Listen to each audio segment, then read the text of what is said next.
डंडौत बंदन अनिक बार, सर्ब कला समरथ,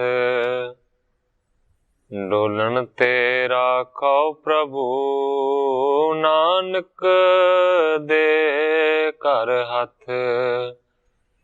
ज्ञान अंजन गुर दिया, अज्ञान अंधेर विनाश, हर कृपा ते संत भेटिया, नानक मन परगास।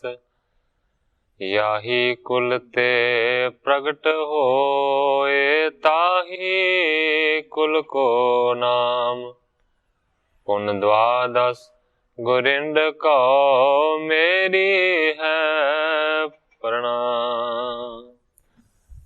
परम सत्कारयोग सतगुरु जी दे पावन पवित्र दरबार विच बैठी हुई साध संगत जियो, अपनियां मन बिरतियां नूं एकागर करन दे लई, रसना नूं पवित्र करन लई एक वारी सारे ही रल के आखिए, धन श्री सतगुरु जगजीत सिंह सच्चे पातशाह। हुण तो पहला तुसीं सतगुरु रामदास सच्चे पातशाह जी की कथा नूं श्रवण कर रहे सी, पर अज तो बाद सतगुरु अर्जन देव सच्चे पातशाह जी का इत्थों इतिहास अगे आरंभ हुंदा है। इतिहास इत्थों तक पहुंच चुका है कि सतगुरु रामदास सच्चे पातशाह जी ज्योति जोत समा गए हैं। भोग का समागम है। मोरी जी ने बाबा बुढ़ा जी नूं आख्या कि जिहड़ी दस्तार है वो सतगुरु रामदास सच्चे पातशाह जी के हुक्म के सदका श्री अर्जन के सिर के उत्ते सजाई जानी चाहिए। बाबा बुढ़ा जी ने सहमति दिती है कि सानू उही काम करना चाहिए जिहड़ी ताकीद सतगुरु रामदास सच्चे पातशाह जी ने की है। मोरी जी तुसी चंगा विचार किया है, इसे तरह होना चाहिए कि जिहड़ी दस्तार है ना वो श्री अर्जन के सिर के उत्ते ही सजाउणी चाहिए। इस तरह के विचार हो रहे सन। कल इत्थों तक कथा पहुंची सी, अज इत्थों अगे मैं प्रारंभ करना। बहुर मोहरी सुन के कहे ओ, नीके तथा जथा तुम लहियो। जदों बाबा बुढ़ा जी ने सहमति प्रगट की ते मोरी जी कहन लगे, बाबा जी तुसी चंगी गल कहंदे हो, इसे तरह होना चाहिए। तऊ सुपृथिया बड़ हंकारी, दरब अदकते गर्भत पारी। मोरी जी कहते ने होना तो इसे तरह चाहिए कि दस्तार सतगुरु अर्जन देव सच्चे पातशाह जी दे शीश दे उत्ते सजाई जावे, पर कहते ने बाबा जी तां भी जिहड़ा पृथ्वी है वो बहुत वड्डा हंकारी है। दरब अदकते गर्भत भारी, बहुत ज्यादा उहदे कोल पैसे ने, इस करके वह हंकारिया होया।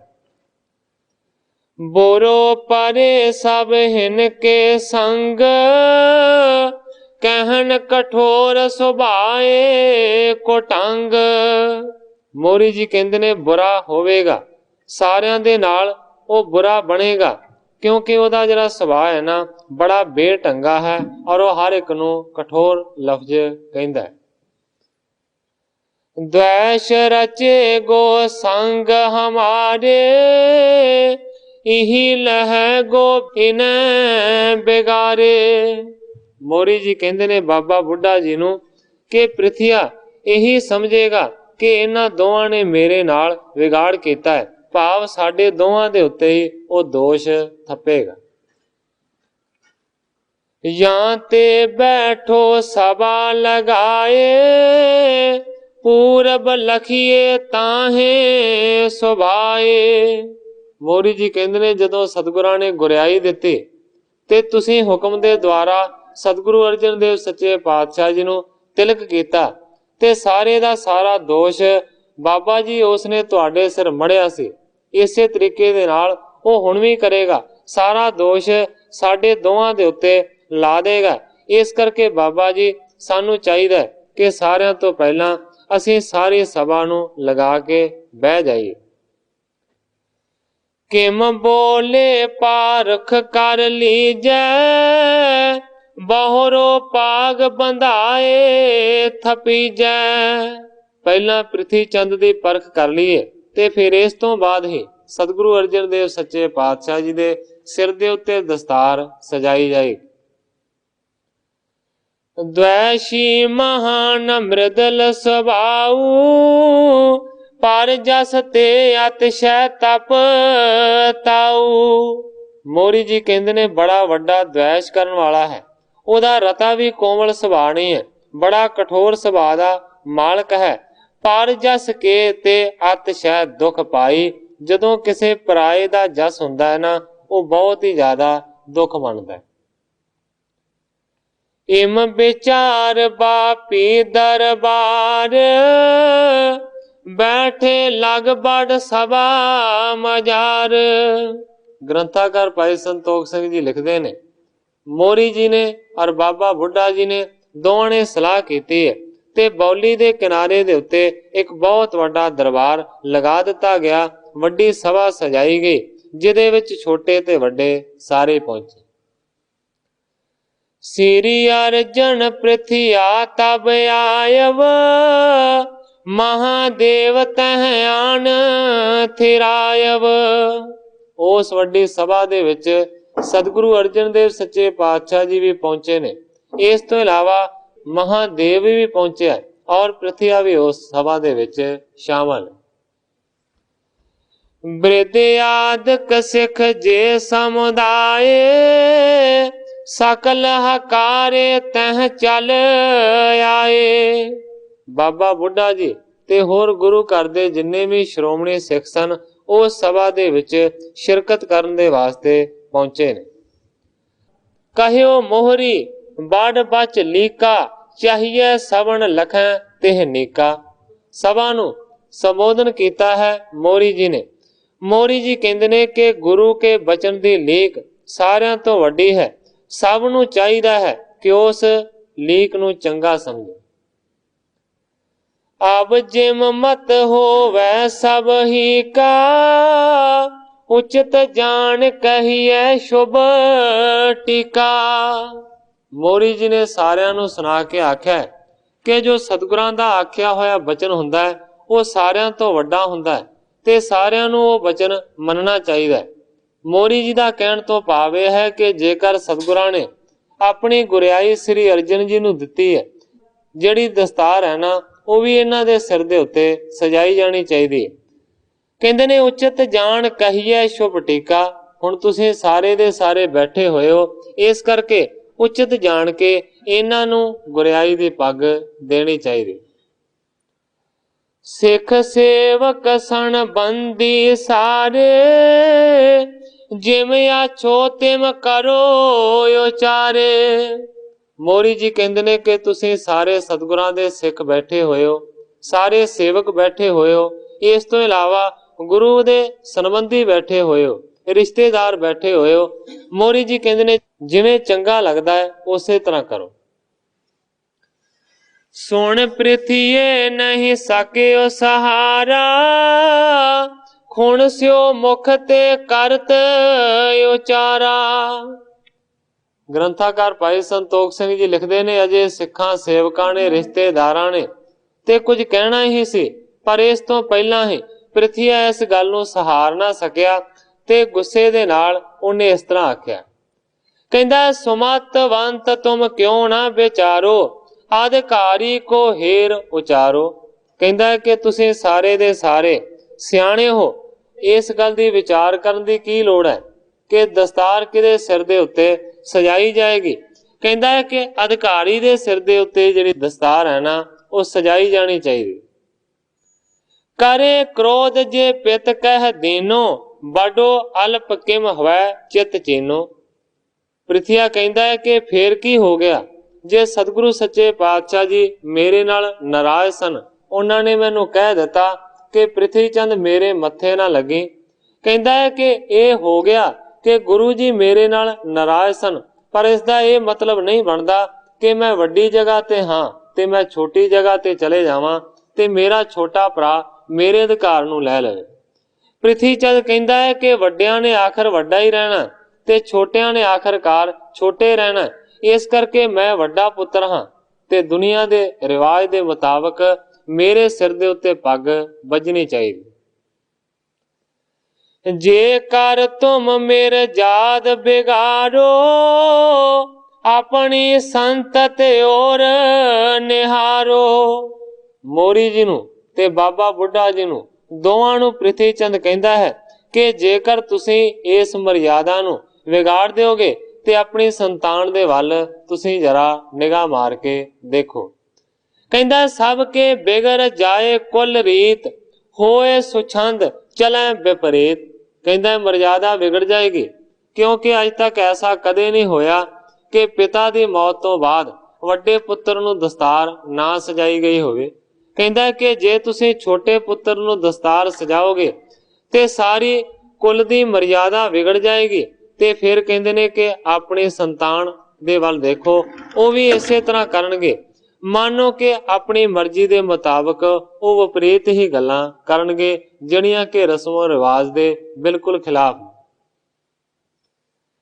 ਪੁਨ ਬ੍ਰਿਧ ਅਪਰ ਮੋਹਰੀ ਪਾਣਿਓ, ਸ੍ਰੀ ਗੋਰਵਾਕ ਭਲੋ ਤੁਮ ਸੁਣਿਓ। ਉਸ ਵੇਲੇ ਬਾਬਾ ਬੁੱਢਾ ਜੀ ਨੇ ਤੇ ਮੋਹਰੀ ਜੀ ਨੇ ਦੋਵਾਂ ਨੇ ਆਖਿਆ ਕਿ ਪ੍ਰਿਥੀ ਚੰਦ ਸਤਿਗੁਰੂ ਰਾਮਦਾਸ ਸੱਚੇ ਪਾਤਸ਼ਾਹ ਜੀ ਨੇ ਜਿਹੜੇ ਬਚਨ ਕਹੇ ਸੀ ਉਹ ਤੂੰ ਸਾਰੇ ਸੁਣੇ ਹੋਏ। ਹਮ ਤੋ ਨਹੀਂ ਉਹ ਲੰਘ ਤੇ ਸਕ ਹੈ, ਅਪਰ ਕਰਨ ਤੱਕ ਕਹਿ ਸਭ ਜਗ ਹੈ। ਬਾਬਾ ਬੁੱਢਾ ਜੀ ਤੇ ਮੋਹਰੀ ਕਹਿੰਦੇ ਨੇ ਕਮ ਸੇ ਕਮ ਅਸੀਂ ਸਤਿਗੁਰੂ ਰਾਮਦਾਸ ਸੱਚੇ ਪਾਤਸ਼ਾਹ ਜੀ ਦੇ ਹੁਕਮ ਦੀ ਉਲੰਘਣਾ ਨਹੀਂ ਕਰ ਸਕਦੇ। ਅਪਰ ਕਰਨ ਤੱਕ ਕਹਿ ਸਭ ਜਗ ਹੈ, ਭਾਵ ਕਿ ਡਰਦੇ ਹਾਂ ਕਿ ਹੋਰ ਕੋਈ ਸਾਡੇ ਤੋਂ ਨਾ ਹੋ ਜਾਵੇ। ਕਮ ਸੇ ਕਮ ਅਸੀਂ ਤੇ ਦੋਵੇਂ ਤੇਰੀ ਗੱਲ ਦੇ ਨਾਲ ਸਹਿਮਤ ਨਹੀਂ ਹਾਂ, ਹੋਰ ਸਭਾ ਭਾਵੇਂ ਹੋਵੇ। ਇਮ ਕਹਿ ਭਾਗ ਹਾਥ ਮੈਂ ਲੀਨ, ਸ੍ਰੀ ਅਰਜਨ ਕੋ ਦੋਨੋਂ ਦੀਨ। ਬਾਬਾ ਬੁੱਢਾ ਜੀ ਨੇ ਤੇ ਮੋਹਰੀ ਜੀ ਨੇ ਦੋਵਾਂ ਨੇ ਆਪਣੀ ਸਹਿਮਤੀ ਦੇ ਨਾਲ ਉਸੇ ਵੇਲੇ ਜਿਹੜੀ ਦਸਤਾਰ ਸੀ ਉਹ ਸਤਿਗੁਰੂ ਅਰਜਨ ਦੇਵ ਸੱਚੇ ਪਾਤਸ਼ਾਹ ਜੀ ਨੂੰ ਦੇ ਦਿੱਤੀ। ਮ੍ਰਿਦਲ ਸਭਾਉ ਪ੍ਰਤਾਇਨ ਕੂਲਾ, ਹਰਖ ਸ਼ੋਕ ਕੋ ਨਾਸਿਓ ਮੂਲਾ।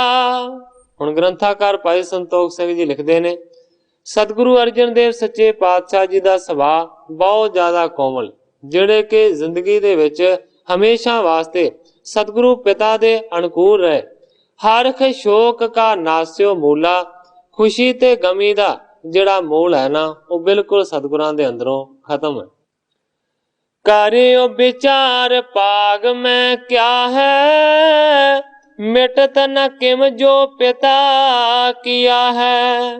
ਜਦੋਂ ਸਤਿਗੁਰੂ ਅਰਜਨ ਦੇਵ ਸੱਚੇ ਪਾਤਸ਼ਾਹ ਜੀ ਨੂੰ ਦਸਤਾਰ ਦਿੱਤੀ ਤੇ ਸਤਿਗੁਰੂ ਅਰਜਨ ਦੇਵ ਸੱਚੇ ਪਾਤਸ਼ਾਹ ਜੀ ਨੇ ਮਨ ਦੇ ਵਿੱਚ ਵਿਚਾਰਿਆ ਭਾਗ ਮੈਂ ਕਿਆ ਹੈ, ਦਸਤਾਰ ਦੇ ਵਿੱਚ ਪੱਗ ਦੇ ਵਿੱਚ ਕੀ ਹੈ। ਸਤਿਗੁਰਾਂ ਨੇ ਸੋਚਿਆ ਕਿ ਜੋ ਪਿਤਾ ਸਤਿਗੁਰੂ ਰਾਮਦਾਸ ਸੱਚੇ ਪਾਤਸ਼ਾਹ ਜੀ ਨੇ ਕੀਤਾ ਹੈ ਉਹ ਤੇ ਕਿਸੇ ਵੀ ਤਰੀਕੇ ਦੇ ਨਾਲ ਮਿਟ ਨਹੀਂ ਸਕਦਾ। ਤਿਨ ਕੀ ਬਖਸ਼ਿਸ਼ ਸਦਾ ਸਥਿਰ ਹੈ, ਛੀਨੀ ਜਾਏ ਨਾ ਲਗ ਤਸਕਰ ਹੈ। ਸਤਿਗੁਰੂ ਅਰਜਨ ਦੇਵ ਸੱਚੇ ਪਾਤਸ਼ਾਹ ਜੀ ਨੇ ਵਿਚਾਰਿਆ ਕਿ ਸਤਿਗੁਰਾਂ ਦੀ ਜਿਹੜੀ ਬਖਸ਼ਿਸ਼ ਹੈ ਉਹ ਤੇ ਹਮੇਸ਼ਾ ਵਾਸਤੇ ਸਥਿਰ ਹੈ, ਮੇਰੇ ਵਿੱਚ ਟਿਕੀ ਹੋਈ ਹੈ। ਉਸ ਬਖਸ਼ਿਸ਼ ਨੂੰ ਕੋਈ ਖੋ ਨਹੀਂ ਸਕਦਾ, ਕੋਈ ਚੋਰ ਡਾਕੂ ਉਸ ਨੂੰ ਚੁਰਾ ਨਹੀਂ ਸਕਦਾ। ਕੋਟ ਉਪਾਵ ਕਰੇ ਨਹੀਂ ਜਾਏ, ਜੋ ਕਰਤੇ ਦੀਨਸ ਰੰਗ ਲਾਏ। ਸਤਿਗੁਰੂ ਅਰਜਨ ਦੇਵ ਸੱਚੇ ਪਾਤਸ਼ਾਹ ਜੀ ਕਹਿੰਦੇ ਨੇ ਕੋਈ ਭਾਵੇਂ ਕਰੋੜਾਂ ਹੀ ਯਤਨ ਕਰ ਲਵੇ, ਮੇਰੇ ਤੋਂ ਸਤਿਗੁਰੂ ਰਾਮਦਾਸ ਸੱਚੇ ਪਾਤਸ਼ਾਹ ਜੀ ਦੀ ਬਰਕਤ ਨੂੰ ਕੋਈ ਖੋ ਨਹੀਂ ਸਕਦਾ। ਜਿਹੜਾ ਰੰਗ ਸਤਿਗੁਰਾਂ ਨੇ ਮੈਨੂੰ ਲਾ ਦਿੱਤਾ ਹੈ ਉਹ ਰੰਗ ਕੋਈ ਵੀ ਮੇਰੇ ਤੋਂ ਲਾ ਨਹੀਂ ਸਕਦਾ। ਨਾਹਕ ਕਲੋ ਉਠਾਵੇਂ ਕਾਹੇ, ਇਮ ਵਿਚਾਰ ਕਰਕੇ ਚਿਤ ਮਾਹੇ। ਸਤਿਗੁਰੂ ਅਰਜਨ ਦੇਵ ਸੱਚੇ ਪਾਤਸ਼ਾਹ ਜੀ ਨੇ ਵਿਚਾਰ ਕੀਤਾ ਕਿ ਜੇ ਮੈਂ ਆਪਣੇ ਸਿਰ ਦੇ ਉੱਤੇ ਪੱਗ ਬੰਨਾਂਗਾ, ਦਸਤਾਰ ਸਜਾਵਾਂਗਾ ਤੇ ਬੇਕਾਰ ਦੇ ਵਿੱਚ ਹੀ ਕਲਾ ਪੈਦਾ ਹੋਵੇਗੀ, ਕਲੇਸ਼ ਪੈਦਾ ਹੋਵੇਗਾ। ਇਸ ਤਰ੍ਹਾਂ ਸਤਿਗੁਰਾਂ ਨੇ ਮਨ ਦੇ ਵਿੱਚ ਵਿਚਾਰ ਕੀਤਾ। ਪਾਗ ਗਹੇ ਬੰਦੇ ਜੁਗ ਹਾਥ, ਸਮਚਿਤ ਨਿਤ ਸ੍ਰੀ ਅਰਜਨ ਨਾਥ। ਆਪਣੇ ਹੱਥ ਦੇ ਵਿੱਚ ਉਹਨਾਂ ਨੇ ਪੱਗ ਨੂੰ ਫੜਿਆ ਹੋਇਆ ਤੇ ਉਸ ਵੇਲੇ ਦੋਵੇਂ ਹੱਥ ਜੋੜ ਦਿੱਤੇ ਨੇ। ਸ੍ਰੀ ਅਰਜਨ ਜਿਹੜੇ ਕਿ ਦੁਨੀਆ ਦੇ ਮਾਲਕ ਨੇ। ਕਹਿਤ ਭਏ ਬੜ ਭਰਾਤ ਹਮਾਰੇ, ਹਮ ਅਲੰਬ ਰਹਿ ਸਦਾ ਤੁਮਾਰੇ। ਪ੍ਰਿਥੀ ਚੰਦ ਦੇ ਅੱਗੇ ਹੱਥ ਜੋੜ ਕੇ ਤੇ ਸਤਿਗੁਰੂ ਅਰਜਨ ਦੇਵ ਸੱਚੇ ਪਾਤਸ਼ਾਹ ਜੀ ਕਹਿੰਦੇ ਨੇ ਕਿ ਤੁਸੀਂ ਸਾਡੇ ਵੱਡੇ ਭਰਾਤਾ ਸ਼੍ਰੀ ਹੋ। ਹਮ ਅਲੰਬ ਰਹਿ ਸਦਾ ਤੁਮਾਰੇ, ਅਸੀਂ ਤੇ ਹਮੇਸ਼ਾ ਵਾਸਤੇ ਇਹ ਭਰਾਤਾ ਸ਼੍ਰੀ ਤੁਹਾਡੇ ਆਸਰੇ ਰਹਿਣਾ ਚਾਹੁੰਦੇ। ਛਿਮੋ ਕ੍ਰੋਧ ਅਰ ਬੈਰ ਤਿਆਗੋ, ਹਿਤੂ ਜਾਣ ਆਪਣੇ ਅਨੁਰਾਗੋ। ਪ੍ਰਿਥੀ ਚੰਦ ਦੇ ਹੱਥਾਂ ਦੇ ਵਿੱਚ ਦਸਤਾਰ ਦੇ ਦਿੱਤੀ ਹੈ।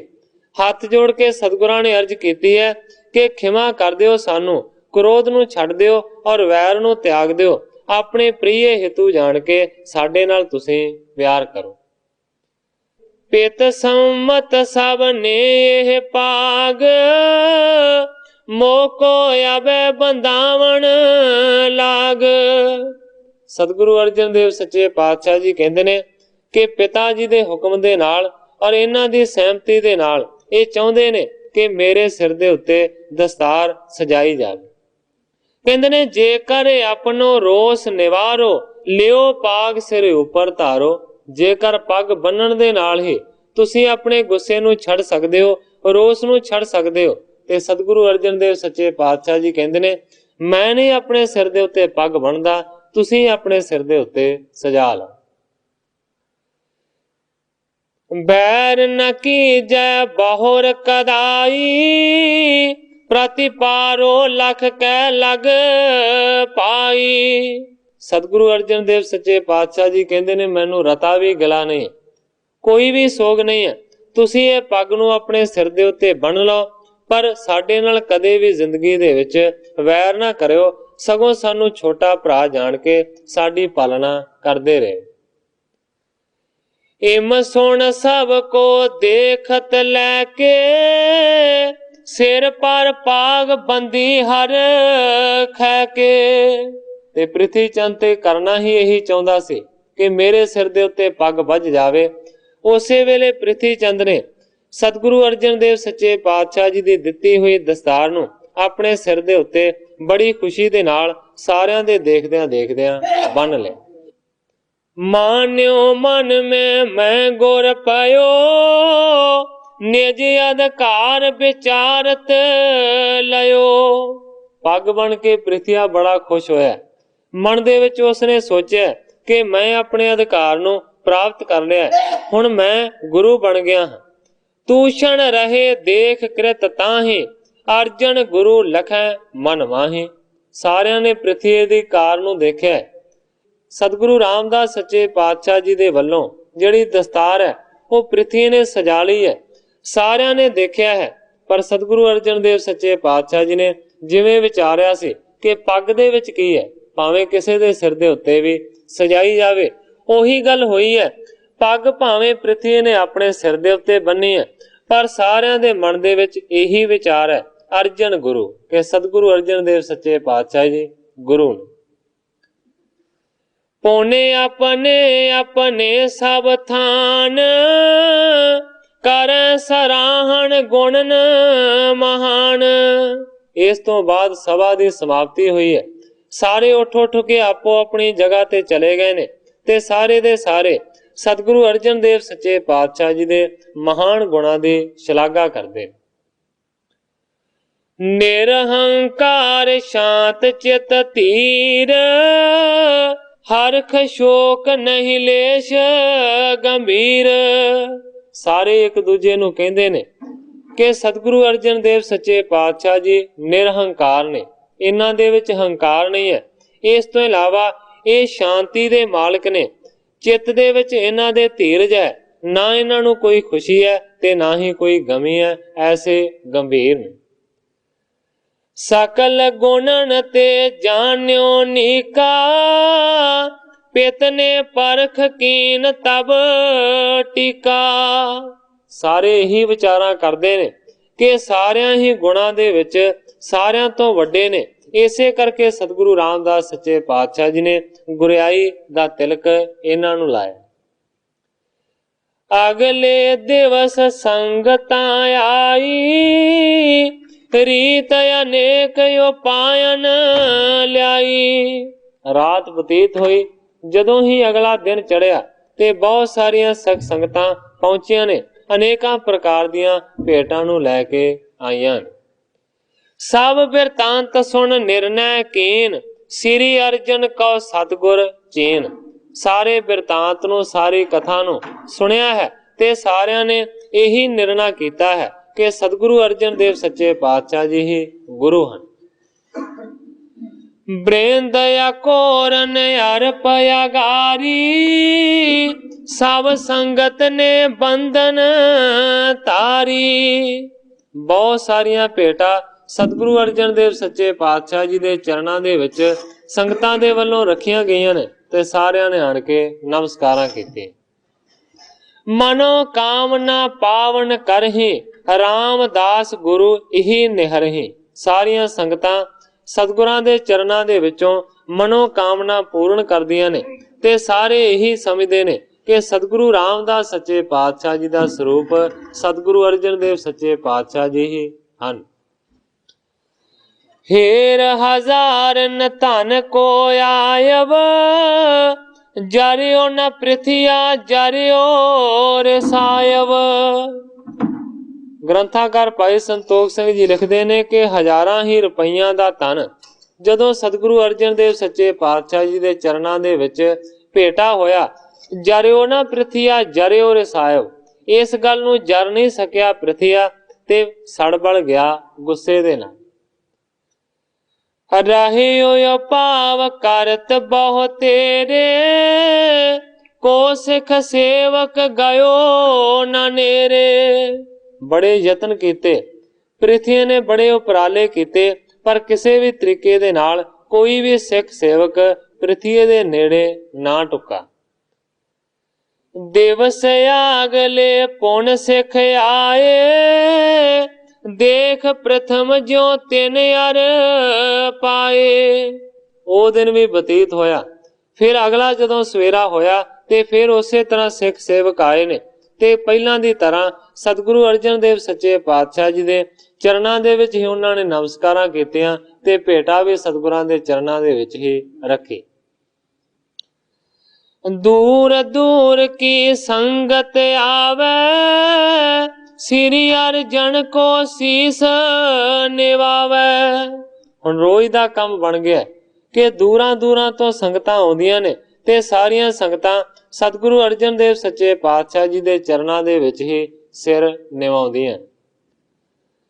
ਕਿਤਕ ਦਿਵਸ ਦੇਖਤ ਦੁਖ ਹੋਵਤ, ਆਪਣੋ ਮਹਾ ਅਨਾਦਰ ਜੋਵਤ। ਥੋੜੇ ਦਿਨ ਇਸੇ ਤਰੀਕੇ ਦੇ ਨਾਲ ਦੇਖ ਦੇਖ ਕੇ ਪ੍ਰਿਥਿਆ ਦੁਖੀ ਹੁੰਦਾ ਰਿਹਾ ਤੇ ਸਮਝਦਾ ਰਿਹਾ ਕਿ ਹੁਣ ਮੇਰਾ ਬਹੁਤ ਵੱਡਾ ਇੱਥੇ ਅਨਾਦਰ ਹੋ ਰਿਹਾ ਹੈ, ਤਿਰਸਕਾਰ ਹੋ ਰਿਹਾ। ਦੋਸ਼ ਮੋਹਰੀ ਆਦਿਕ ਕੇਰਾ, ਬ੍ਰਿਧ ਆਦਿਕ ਸਿੱਖ ਕੇਰ ਕਨੇਰਾ। ਮਨ ਦੇ ਵਿੱਚ ਪ੍ਰਿਥੀ ਚੰਦ ਸੋਚਦਾ ਹੈ ਕਿ ਸਾਰੇ ਦਾ ਸਾਰਾ ਜਿਹੜਾ ਦੋਸ਼ ਹੈ ਨਾ ਉਹ ਮੋਹਰੀ ਦਾ ਹੈ ਔਰ ਬਾਬੇ ਬੁੱਢੇ ਦਾ ਹੈ। ਇਹਨਾਂ ਦੋਵਾਂ ਨੇ ਆਪਣੀ ਸਹਿਮਤੀ ਦੇ ਨਾਲ ਇਸ ਤਰ੍ਹਾਂ ਕੀਤਾ। ਜਰਤ ਹਿਰਦੈ ਨਹੀਂ ਚਲਤ ਉਪਾਈ, ਮੋਹ ਟਿਗ ਭੇਟ ਏਕ ਨਹੀਂ ਆਈ। ਗ੍ਰੰਥਾਕਾਰ ਭਾਈ ਸੰਤੋਖ ਸਿੰਘ ਜੀ ਲਿਖਦੇ ਨੇ, ਸੜਦਾ ਹੈ ਹਿਰਦੇ ਦੇ ਵਿੱਚ, ਪ੍ਰਿਥੀ ਦਾ ਕੋਈ ਉਪਾਅ ਨਹੀਂ ਚੱਲਦਾ, ਕੋਈ ਯਤਨ ਉਹ ਨਹੀਂ ਕਰ ਸਕਦਾ। ਮੋਹ ਟਿਗ ਭੇਟ ਏਕ ਨਹੀਂ ਆਈ, ਪਰ ਮਨ ਦੇ ਵਿੱਚ ਇਹੀ ਵਿਚਾਰ ਹੈ ਕਿ ਮੇਰੇ ਕੋਲ ਇੱਕ ਵੀ ਭੇਟਾ ਕਿਸੇ ਨੇ ਅਰਪਣ ਨਹੀਂ ਕੀਤੀ। ਸਿੱਖ ਸੰਗਤ ਕੋ ਇਹ ਪਰਮਾਵੇ, ਸ੍ਰੀ ਅਰਜਨ ਕੋ ਕਹਿ ਪੁਜਵਾਵੇਂ। ਬਾਰ ਬਾਰ ਪ੍ਰਿਥੀ ਦੇ ਮਨ ਦੇ ਵਿੱਚ ਇਹੀ ਵਿਚਾਰ ਹੈ, ਸਾਰੇ ਦਾ ਸਾਰਾ ਕਸੂਰ ਮੋਰੀ ਦਾ ਹੈ ਤੇ ਬਾਬੇ ਬੁੱਢੇ ਦਾ ਹੈ। ਇਹ ਦੋਵੇਂ ਦੇ ਦੋਵੇਂ ਸਿੱਖ ਸੰਗਤਾਂ ਨੂੰ ਭਰਮਾ ਰਹੇ ਨੇ ਔਰ ਸ੍ਰੀ ਅਰਜਨ ਨੂੰ ਗੁਰੂ ਕਹਿ ਕੇ ਪੁਜਵਾ ਰਹੇ। ਮੁਝੇ ਆਚੋ ਨਹੀਂ ਹਾਂ ਬਸਾਵੋ, ਜਾਉ ਸਦਾ ਸਰ ਬਿਖੈ ਪੁਜਾਵੋ। आखिरकार पृथ्वी ने सोचा कि इत्थे मेरी दाल नहीं गलनी, इस करके मैनू चाहिए कि इत्थे ना रवां। इस जगह नूं छड्ड के गोइंदवाल नूं मैं सुदासर भाव के अमृतसर चले जावां ते उत्थे जाके अपनी पूजा करवावां। इम विचार दुख पाए कनेरा, श्री अमृतसर गमन्यो फेरा। ग्रंथाकार भाई संतोख सिंह जी लिखते ने, इस तरह की विचार करके फिर गोइंदवाल नूं पृथ्वी ने छड्डिया है ते जा डेरा लाया अमृतसर दे विच कि इत्थे मेरी वड्डी पूजा होवेगी। अमृतसर जाके बहुत कुछ पृथ्वी ने यतन कीते कि सारे दे सारे मैनू गुरु मनन। रामदास सतगुरु जी सुदासर तो गोइंदवाल जा जोत समाए हसन। श्री अर्जन देव जी गए उथे सारे अंतम कर्म निभाए हसन। कुछ दिन उसे थां लग गए पृथ्वी चंद पाखंड खिंडाए हसन। पहुंच अमृतसर आ बैठ गद्दी वड्डे माया दे जाल फैलाए हसन। कई मुफ्त खोरे ते मसंद लोभी खिच अपने वल कराए हसन। वड्डा पुत गद्दी मेरी हक जद्दी मैं हां गुरु हंकार जताए हसन। लिख हुक्म नामे नाम अपने दे, लिख हुक्म नामे नाम अपने दे। विच देसां परदेसां फैलाए हसन। गुरु बनन दे लई करतार सिंगा जोर उसने बहुत ही लाए हसन। भाई करतार सिंह जी क्लास वाले लिखते ने कि बहुत यतन कीते गुरु बनदे उस वेले पृथ्वी चंद ने। जहांगीर पातशाह भयो है सुलही तेह उमराव कियो है। ग्रंथाकार भाई संतोख सिंह जी लिखते ने, इसे ही समय दौरान जहांगीर बादशाह बनया ते सुलही खां उसदा एक बहुत वड्डा जरनैल सी, उमराव सी। सो माजे में चल कर आयो लश्कर महासंग में लियायो। सुलही खां बादशाह दे वल्लों लोकां तो टैक्स वसूल करदा हुंदा सी। इसे तरह सुलही खां अपने टैक्स नूं वसूल करदियां करदियां माझे दे विच अपने लश्कर दे नाल फौज दे नाल पहुंचे। पृथिया बिन पूजन दुचताई सुलही आवन की सुध पाई। हुण ग्रंथाकार भाई संतोख सिंह जी लिखते ने कि पृथिया अपनी ना पूजा हुंदी करके बहुत दुचित्ती दे विच फसिया होया सी। इसे ही समय दौरान सुलही खां दे आउण दी खबर मिली पृथ्वी चंद नूं। बड़ समाज कर मिलियो सो ताहि वस्तु या मोलक दै कर वाहे। वड्डा समाज लैके अपने साथियां नूं नाल लैके बड़ियां कीमती भेटां लैके उस नूं मिलण दे वास्ते सुलही खां नूं पृथ्वी पहुंचे।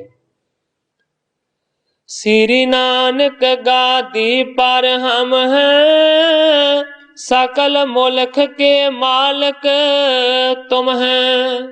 सुलही खां नूं जाके पृथ्वी चंद कहंदा कि सतगुरु नानक देव सच्चे पातशाह जी दी गुरियाई दे उत्ते मैं बैठा होया हां और दूसरे पासे सारे मुल्क दे मालक तुसीं। मुलाकात कीन सचित चह के बने सहायक कब एह लह के। ग्रंथाकार भाई संतोख सिंह जी कहंदे ने कि सुलही खां दे नाल मुलाकात कीती है ये सोच के पृथ्वी चंद ने कि समा पैण दे उत्ते ये मेरी सहायता करेगा। सुन सुलही ने बहु सन्माना श्री नानक जग पीर महाना।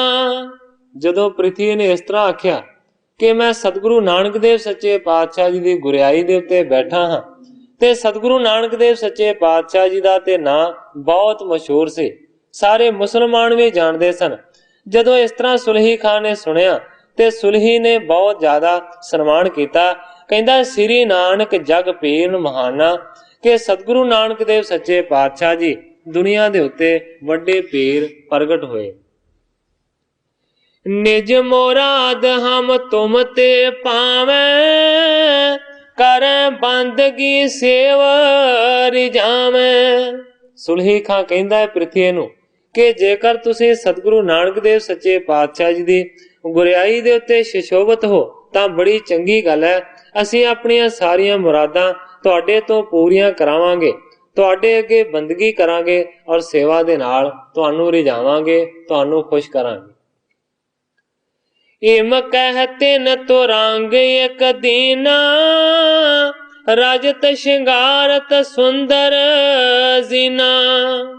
ਇਸ ਤਰ੍ਹਾਂ ਦੇ ਵਿਚਾਰ ਕਰਕੇ ਫਿਰ ਸੁਲਹੀ ਖਾਨ ਨੇ ਇੱਕ ਬਹੁਤ ਵਧੀਆ ਘੋੜਾ, ਜਿਹੜਾ ਕਿ ਮਾਨੋ ਚਾਂਦੀ ਦੇ ਨਾਲ ਸ਼ਿੰਗਾਰਿਆ ਹੋਇਆ ਸੀ, ਜ਼ੀਨ ਦੇ ਸਮੇਤ ਉਹ ਪ੍ਰਿਥੀ ਚੰਦ ਨੂੰ ਅਰਪਿਆ।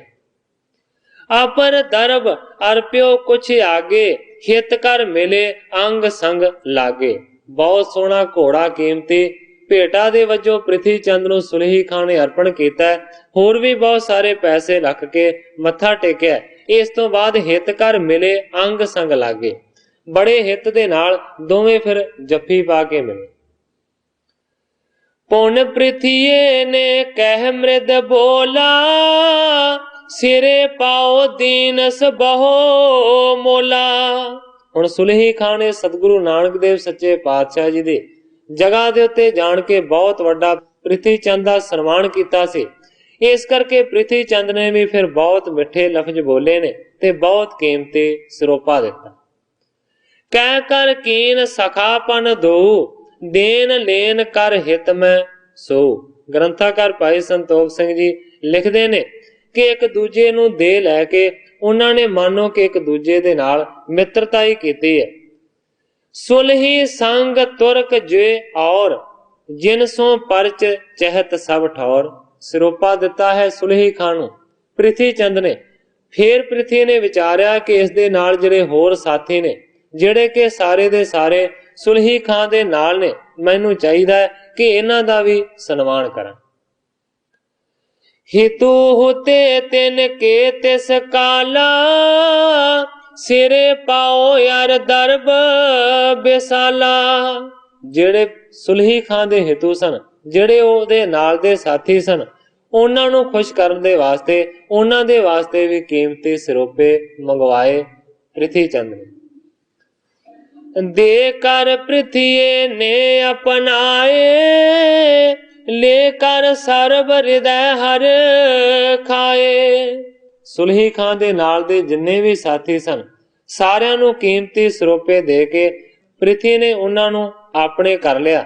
ਲੈ ਕੇ ਸਾਰੇ ਦੇ ਸਾਰੇ ਸਰੋਪੇ ਬੜੇ ਖੁਸ਼ ਹੋਏ। ਕਰ ਸਿਫਤ ਸੁਲਹੀ ਕੇ ਤੀਰ, ਪ੍ਰਿਥੀ ਚੰਦ ਆਛੋ ਗੁਰ ਪੀਰ। ਸਾਰੇ ਦੇ ਸਾਰੇ ਸੁਲਹੀ ਖਾਨ ਨੂੰ ਕਹਿੰਦੇ ਨੇ ਕਿ ਪ੍ਰਿਥੀ ਚੰਦ ਬਹੁਤ ਵੱਡਾ ਗੁਰੂ ਪੀਰ। 3 ਦਿਵਸ ਲਗ ਮਿਲਤੇ ਰਹੇ, ਤਬ ਸੁਲਹੀ ਆਦਰ ਕਰ ਚਾਹੇ। ਇਸੇ ਤਰੀਕੇ ਦੇ ਨਾਲ ਗ੍ਰੰਥਾਕਾਰ ਭਾਈ ਸੰਤੋਖ ਸਿੰਘ ਜੀ ਕਹਿੰਦੇ ਨੇ ਕਿ ਲਗਾਤਾਰ ਸੁਲਹੀ ਖਾਨ ਦਾ ਤੇ ਪ੍ਰਿਥੀਏ ਦਾ 3 ਦਿਨ ਮੇਲ ਹੁੰਦਾ ਰਿਹਾ। ਇਸ ਤੋਂ ਬਾਅਦ ਬਹੁਤ ਹੀ ਜ਼ਿਆਦਾ ਸਤਿਕਾਰ ਕੀਤਾ ਸੁਲਹੀ ਖਾਨ ਨੇ ਜਦੋਂ ਵਾਪਸ ਜਾਣ ਦੇ ਵਾਸਤੇ ਤਿਆਰ ਹੋਇਆ। ਕਹਿੰਦਾ ਜੋ ਤੁਮ ਕਾਰਜ ਹੋਏ ਸੋ ਕਰਹੂੰ, ਸੁਧ ਜਬ ਦਿਓ ਸਦਾ ਅਨਸਰਹੂੰ। ਜਾਣ ਲੱਗਿਆ ਕਹਿੰਦਾ ਹੈ ਸੁਲਹੀ ਖਾਨ ਪ੍ਰਿਥੀ ਨੂੰ ਕਿ ਜਿਹੜਾ ਵੀ ਕਦੇ ਤੁਹਾਡਾ ਕਾਰਜ ਹੋਵੇਗਾ ਉਹ ਮੈਂ ਹਰ ਇੱਕ ਸੰਭਵ ਤਰੀਕੇ ਦੇ ਨਾਲ ਸੁਧਾਰਾਂਗਾ। ਜਦੋਂ ਵੀ ਮੈਨੂੰ ਖਬਰ ਦਿਓਗੇ ਮੈਂ ਹਮੇਸ਼ਾ ਹੀ ਤੁਹਾਡੇ ਅਨੁਸਾਰ ਹਾਂ। ਮਿੱਤਰ ਕਾਜ ਮੈਂ ਆਪਣੋ ਜਾਨੋ, ਜਹਾਂਗੀਰ ਤੇ ਤੁਵਸਨ ਮਾਨੋ। ਸੁਲਹੀ ਖਾਨ ਕਹਿੰਦਾ ਕਿ ਆਪਣੀ ਮਿੱਤਰਤਾਈ ਨੂੰ ਮੈਂ ਹਰ ਇੱਕ ਤਰੀਕੇ ਦੇ ਨਾਲ ਨਿਭਾਵਾਂਗਾ। ਜਦੋਂ ਵੀ ਹੁਕਮ ਘੱਲੋਗੇ ਮੈਂ ਸਹਾਇਤਾ ਦੇ ਵਾਸਤੇ ਕਿਸੇ ਵਿਪਤਾ ਦੇ ਵਿੱਚ ਜ਼ਰੂਰ ਪਹੁੰਚਾਂਗਾ। ਔਰ ਜਿੱਥੋਂ ਤੱਕ ਹੋ ਸਕਿਆ ਜਹਾਂਗੀਰ ਤੋਂ ਵੀ ਤੁਹਾਡਾ ਵੱਡਾ ਸਨਮਾਨ ਕਰਾਵਾਂ। ਕਹਿ ਪ੍ਰਿਥਿਆ ਬਖਸ਼ੇ ਗੁਰ ਪੀਰ, ਤੁਮ ਪਰ ਮਮ ਵਿਸ਼ਵਾਸ ਗਹੀਰ। ਪ੍ਰਿਥੀ ਚੰਦ ਕਹਿੰਦਾ ਤੁਸੀਂ ਗੁਰੂਆਂ ਤੇ ਪੀਰਾਂ ਦੇ ਵੱਲੋਂ ਬਖਸ਼ੇ ਹੋਏ ਹੋ, ਤੁਹਾਡੇ ਤੇ ਵੱਡੀ ਬਖਸ਼ਿਸ਼ ਹੈ। ਕਹਿੰਦਾ ਤੁਮ ਪਰ ਮਮ ਵਿਸ਼ਵਾਸ ਗਹੀਰ, हे ਸੁਲਹੀ ਖਾਂ ਤੇਰੇ ਉੱਤੇ ਮੈਨੂੰ ਬਹੁਤ ਵੱਡਾ ਵਿਸ਼ਵਾਸ ਹੈ। ਸਭ ਕਾਰਜ ਕੇ ਲਾਇਕ ਆਪ, ਅਪਰ ਨਹੀਂ ਮੁਝ ਕੋ ਸੰਤਾਪ। ਸੁਲਹੀ ਖਾਂ ਨੂੰ ਪ੍ਰਿਥੀਆ ਕਹਿੰਦਾ ਕਿ ਮੈਂ ਜਾਣਦਾ ਹਾਂ ਕਿ ਤੂੰ ਸਾਰਾ ਹੀ ਕੁਝ ਕਰ ਸਕਦਾ ਹੈ, ਜਦੋਂ ਵੀ ਕਦੇ ਔਕੜ ਬਣੇ ਤੂੰ ਜ਼ਰੂਰ ਮੇਰੀ ਸਹਾਇਤਾ ਕਰੇਗਾ। ਕਹਿੰਦਾ ਅਪਰ ਨਹੀਂ ਮੁਝ ਕੋ ਸੰਤਾਪ। ਪ੍ਰਿਥੀ ਚੰਦ ਕਹਿੰਦਾ ਹੈ ਕਿ ਹੋਰ ਤੇ ਮੈਨੂੰ ਕੋਈ ਸੰਤਾਪ ਨਹੀਂ ਹੈ, ਕੋਈ ਦੁੱਖ ਨਹੀਂ ਹੈ।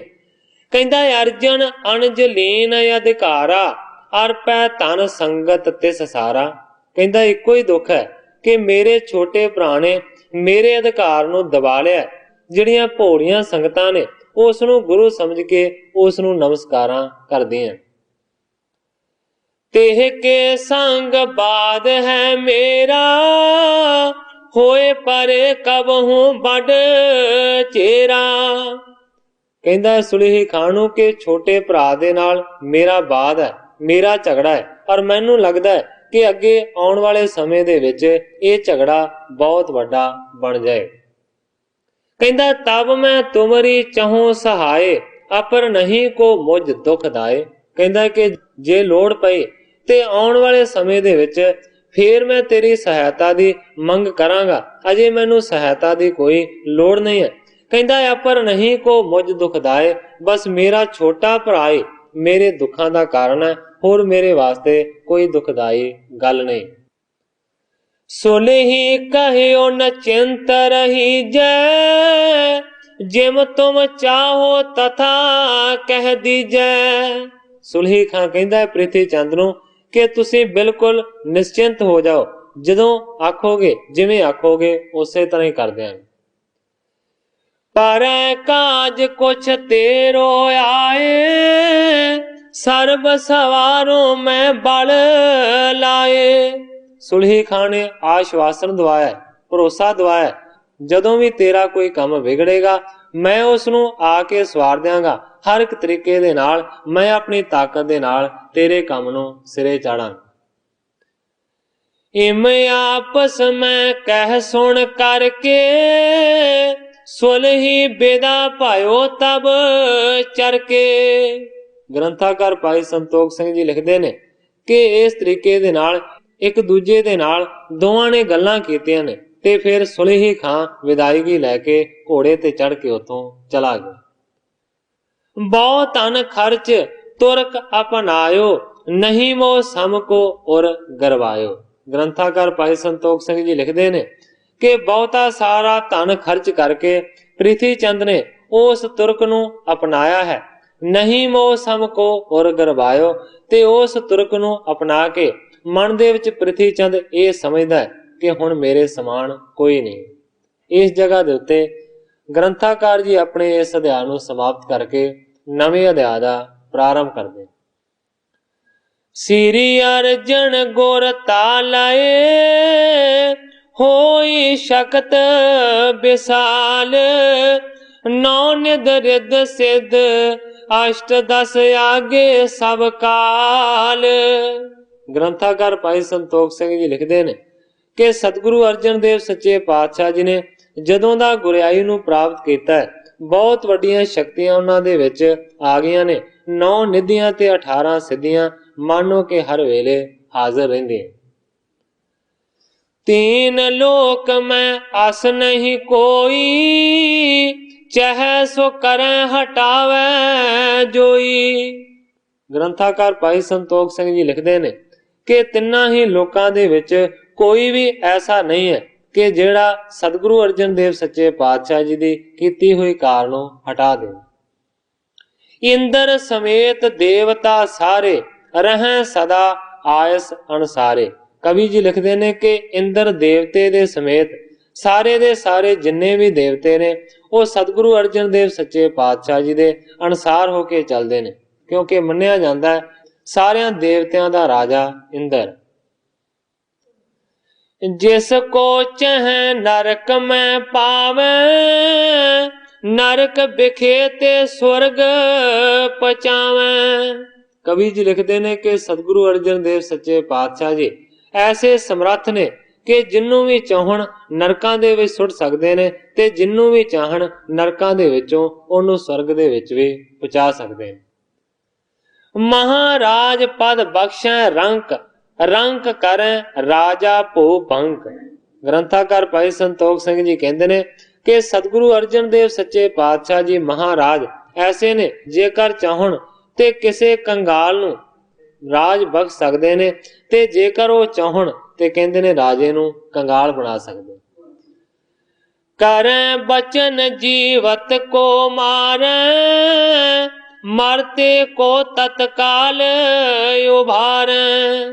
ਜੇਕਰ ਸਤਿਗੁਰੂ ਅਰਜਨ ਦੇਵ ਸੱਚੇ ਪਾਤਸ਼ਾਹ ਜੀ ਚਾਹਣ ਤੇ ਐਸਾ ਬਚਨ ਕਰ ਦੇਣ ਕਿ ਬਚਨ ਕਰਨ ਦੇ ਨਾਲ ਕੋਈ ਮਰ ਜਾਵੇ, ਤੇ ਜੇਕਰ ਸਤਿਗੁਰੂ ਸੱਚੇ ਪਾਤਸ਼ਾਹ ਜੀ ਚਾਹਣ ਤੇ ਕਿਸੇ ਮਰੇ ਹੋਏ ਨੂੰ ਜਿਵਾ ਦੇਣ। ਰੇਸ ਪ੍ਰਸੰਨਤਾ ਸਫਲ ਬਿਸਾਲਾ, ਨਾਸ਼ਨ ਬਖਸ਼ਨ ਹੈ ਤਤਕਾਲਾ। ਗ੍ਰੰਥਾਕਾਰ ਭਾਈ ਸੰਤੋਖ ਸਿੰਘ ਜੀ ਲਿਖਦੇ ਨੇ ਕਿ ਸਤਿਗੁਰੂ ਅਰਜਨ ਦੇਵ ਸੱਚੇ ਪਾਤਸ਼ਾਹ ਜੀ ਦਾ ਗੁੱਸਾ ਤੇ ਉਹਨਾਂ ਦੀ ਪ੍ਰਸੰਨਤਾ ਦੋਵੇਂ ਸਫਲ ਹੁੰਦੇ ਨੇ, ਕਦੇ ਵੀ ਨਿਸਫਲ ਨਹੀਂ ਜਾਂਦੇ।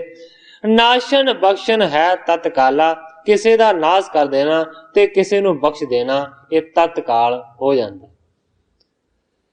ਇਮ ਸਮਰਥਾ ਕਹਾਂ ਛੁਪਾਈ, ਅਨਕ ਹੇਤ ਤੇ ਹੋਇ ਬਿਦਤਾਈ। ਪਰ ਗ੍ਰੰਥਾਕਾਰ ਭਾਈ ਸੰਤੋਖ ਸਿੰਘ ਜੀ ਲਿਖਦੇ ਨੇ ਕਿ ਐਸੀ ਸਮਰੱਥਾ ਪਤਾ ਨਹੀਂ ਸਤਿਗੁਰੂ ਅਰਜਨ ਦੇਵ ਸੱਚੇ ਪਾਤਸ਼ਾਹ ਜੀ ਨੇ ਕਿੱਥੇ ਛੁਪਾ ਕੇ ਰੱਖੀ ਹੈ। ਅਨਕ ਹੇਤ ਤੇ ਹੋਇ ਬਿਦਤਾਈ, ਅਨੇਕਾਂ ਦੇ ਹਿੱਤ ਦੇ ਵਾਸਤੇ ਇਸ ਨੂੰ ਉਹ ਪ੍ਰਗਟ ਨਹੀਂ ਕਰਦੇ। ਸਿੱਖ ਸੇਵਕ ਪਰਖੈ ਬਹੁ ਭਾਂਤੀ, ਸਭ ਘਟ ਘਟ ਕੇ ਜਾਣੈ ਬਾਤੀ।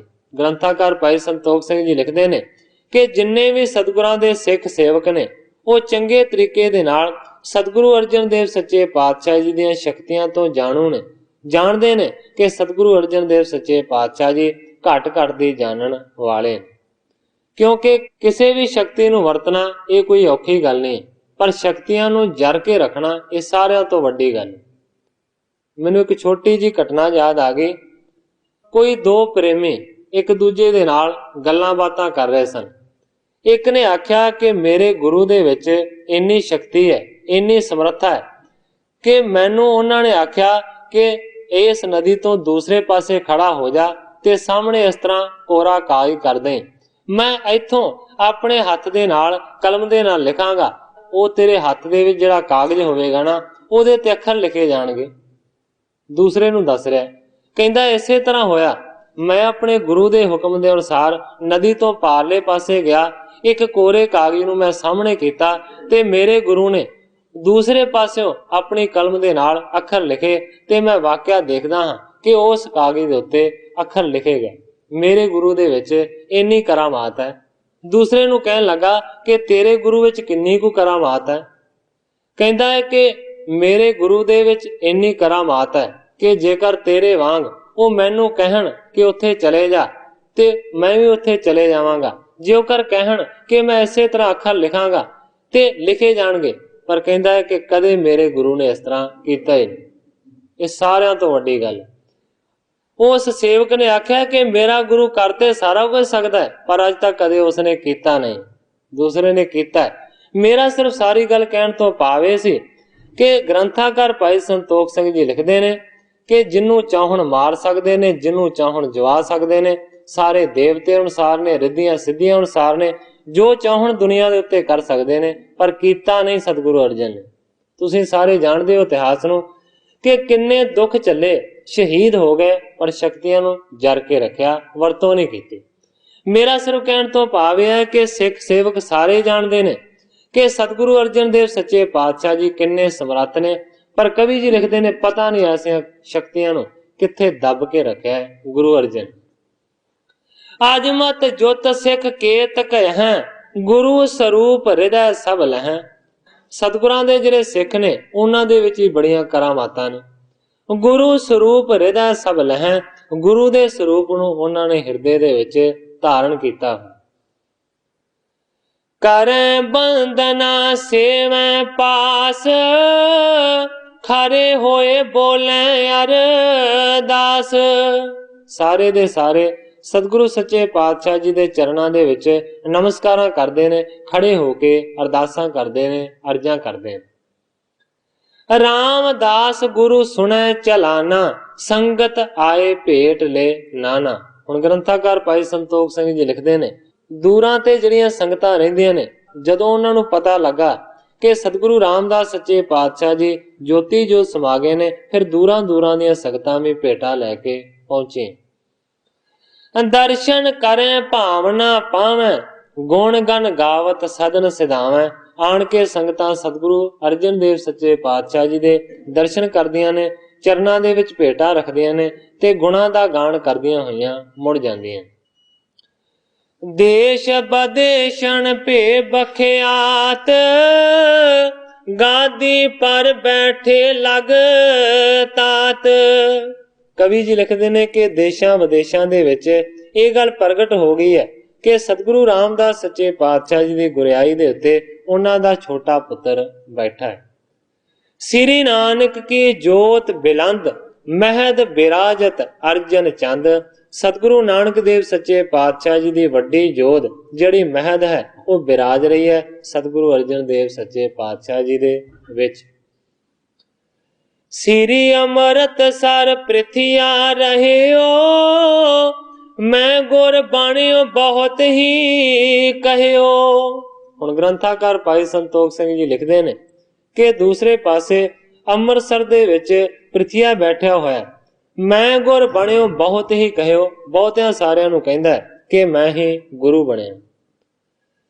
ਤਉ ਨ ਪੂਜਾ ਕੋਇ ਚੜਾਵੇ, ਨਹੀਂ ਜਾਏ ਕਰ ਸੀਸ ਨਿਵਾਵੇ। ਬਹੁਤਾ ਪ੍ਰਚਾਰ ਕਰਦਾ ਹੈ ਕਿ ਮੈਂ ਸਤਿਗੁਰੂ ਰਾਮਦਾਸ ਸੱਚੇ ਪਾਤਸ਼ਾਹ ਜੀ ਤੋਂ ਬਾਅਦ ਗੁਰੂ ਹਾਂ, ਪਰ ਕਵੀ ਜੀ ਕਹਿੰਦੇ ਨੇ ਤਾਂ ਵੀ ਕੋਈ ਉਹਦੀ ਪੂਜਾ ਨਹੀਂ ਕਰਦਾ, ਕੋਈ ਉਹਦੇ ਅੱਗੇ ਚੜਾਵਾ ਨਹੀਂ ਰੱਖਦਾ, ਕੋਈ ਵੀ ਉਹਦੇ ਅੱਗੇ ਆਣ ਕੇ ਸਿਰ ਨਹੀਂ ਨਿਵਾਉਂਦਾ। ਬਹੁਤ ਬੇਸੂਰਤ ਕਰਤੇ ਉਪਾਏ, ਸੰਗਤ ਪਰ ਕੁਛ ਬਸ ਨਾ ਬਸਾਏ। ਕਵੀ ਜੀ ਲਿਖਦੇ ਨੇ ਬਹੁਤ ਝੁਰਦਾ ਹੈ, ਬੜੇ ਯਤਨ ਕਰਦਾ ਹੈ, ਪਰ ਸੰਗਤ ਦੇ ਉੱਤੇ ਉਸ ਵੇਲੇ ਪ੍ਰਿਥੀ ਦਾ ਕੋਈ ਵੀ ਜ਼ੋਰ ਚੱਲਦਾ ਨਹੀਂ ਹੈ, ਕਿਉਂਕਿ ਕਿਸੇ ਪ੍ਰਚਾਰ ਦੇ ਨਾਲ ਗੁਰੂ ਨਹੀਂ ਬਣਿਆ ਜਾ ਸਕਦਾ। ਜਿਹਨੂੰ ਮਿਲੀ ਗੱਦੀ ਉਹ ਗੁਰੂ ਪੂਰਾ, ਆਪੇ ਗੁਰਤਾ ਨੂੰ ਕਿਸੇ ਪਾਇਆ ਨਾ। ਇਹ ਦਾਤ ਕਰਤਾਰ ਤੇ ਬਖਸ਼ ਤੁਰਦੀ, ਕੋਈ ਕਿਸੇ ਦਾ ਏਸ ਤੇ ਸਾਇਆ ਨਾ। ਨਾਮ ਧਨ ਤੇ ਭਗਤ ਭੰਡਾਰ ਰੱਬੀ, ਜਾਵੇ ਜ਼ੋਰ ਦੇ ਨਾਲ ਵੰਡਾਇਆ ਨਾ। ਚੰਦ ਚੜਿਆ ਵਿੱਚ ਆਕਾਸ਼ ਪੂਰਾ, ਜਾਏ ਕਿਸੇ ਤੋਂ ਮੂਲ ਛੁਪਾਇਆ ਨਾ। ਪ੍ਰਿਥੀ ਚੰਦ ਗੁਰੂ ਆਪੇ ਬਣ ਬੈਠਾ, ਪ੍ਰਿਥੀ ਚੰਦ ਗੁਰੂ ਆਪੇ ਬਣ ਬੈਠਾ। ਮਨ ਵਿੱਚ ਵਿਚਾਰ ਲਿਆਇਆ ਨਾ, ਅੱਗੇ ਸੱਚ ਦੇ ਕੱਚ ਕਰਤਾਰ ਸਿੰਘਾ। ਦਾਨੇ ਆਖਦੇ ਕਦੇ ਠਹਿਰਾਇਆ ਨਾ। ਕਰਤਾਰ ਸਿੰਘ ਜੀ ਕਲਾਸ ਵਾਲੀ ਲਿਖਦੇ ਨੇ ਕਿ ਸੱਚ ਦੇ ਅੱਗੇ ਕੱਚ ਅੜ ਨਹੀਂ ਸਕਦਾ। ਇਸੇ ਤਰ੍ਹਾਂ ਦੀ ਹਾਲਤ ਹੈ ਪ੍ਰਿਥਵੀ ਦੇ। ਬੜੇ ਉਪਰਾਲੇ ਕੀਤੇ, ਬੜੇ ਯਤਨ ਕੀਤੇ ਕਿ ਮੈਂ ਗੁਰੂ ਹਾਂ, ਪਰ ਸੰਗਤਾਂ ਨੇ ਇਸ ਗੱਲ ਨੂੰ ਰਤਾ ਭਰ ਵੀ ਸਵੀਕਾਰ ਨਾ ਕੀਤਾ। ਸ੍ਰੀ ਅਰਜਨ ਜੀ ਗੋਇੰਦਵਾਲ, ਕੇਤਕ ਮਾਸ ਬਸੇ ਸੁਖ ਨਾਲ। ਗ੍ਰੰਥਾਕਾਰ ਭਾਈ ਸੰਤੋਖ ਸਿੰਘ ਜੀ ਲਿਖਦੇ ਨੇ ਕਿ ਸਤਿਗੁਰੂ ਅਰਜਨ ਦੇਵ ਸੱਚੇ ਪਾਤਸ਼ਾਹ ਜੀ ਬੜੇ ਸੁਖ ਦੇ ਨਾਲ, ਇਸੇ ਤਰੀਕੇ ਦੇ ਨਾਲ ਬਹੁਤ ਸਾਰੇ ਮਹੀਨੇ ਗੋਇੰਦਵਾਲ ਦੇ ਵਿੱਚ ਬਤੀਤ ਕੀਤੇ। ਸ੍ਰੀ ਗੁਰ ਰਾਮਦਾਸ ਗੁਰਦਾਸ, ਪਠਿਓ ਆਗਰੇ ਸੰਗਤ ਪਾਸ। ਹੁਣ ਗ੍ਰੰਥਾਕਾਰ ਭਾਈ ਸੰਤੋਖ ਸਿੰਘ ਜੀ ਲਿਖਦੇ ਨੇ ਕਿ ਜਦੋਂ ਸਤਿਗੁਰੂ ਰਾਮਦਾਸ ਸੱਚੇ ਪਾਤਸ਼ਾਹ ਜੀ ਦੇਹ ਕਰਕੇ ਮਾਤ ਲੋਕ ਦੇ ਵਿੱਚ ਸਨ, ਉਸ ਵੇਲੇ ਭਾਈ ਗੁਰਦਾਸ ਜੀ ਨੂੰ ਉਹਨਾਂ ਨੇ ਹੁਕਮ ਕਰਕੇ ਆਗਰੇ ਦੀ ਸੰਗਤ ਦੇ ਕੋਲ ਘੱਲਿਆ ਹੋਇਆ ਸੀ। ਸੋ ਪੀ ਤਿਆਰ ਹੋਏ ਚੱਲ ਪਰਿਓ, ਸੁਣ ਪਰ ਲੋਕ ਪਿਆਨਾ ਕਰਿਓ। ਤੇ ਜਦੋਂ ਆਗਰੇ ਦੇ ਵਿੱਚ ਭਾਈ ਗੁਰਦਾਸ ਜੀ ਦੇ ਕੋਲ ਇਹ ਖਬਰ ਪਹੁੰਚੀ ਹੈ, ਸਤਿਗੁਰੂ ਰਾਮਦਾਸ ਸੱਚੇ ਪਾਤਸ਼ਾਹ ਜੀ ਚਲਾਣਾ ਕਰ ਗਏ ਨੇ, ਤੇ ਉਹ ਵੀ ਫਿਰ ਇਸ ਪਾਸੇ ਨੂੰ ਤੁਰ ਪਏ। ਗੁਰ ਦੇ ਦਿਜਨ ਦਾਨ ਬਹੁ ਤੇਰਾ, ਜਾਚਨ ਤ੍ਰਿਪਤ ਕਰੇ ਤਿਸ ਬੇਰਾ।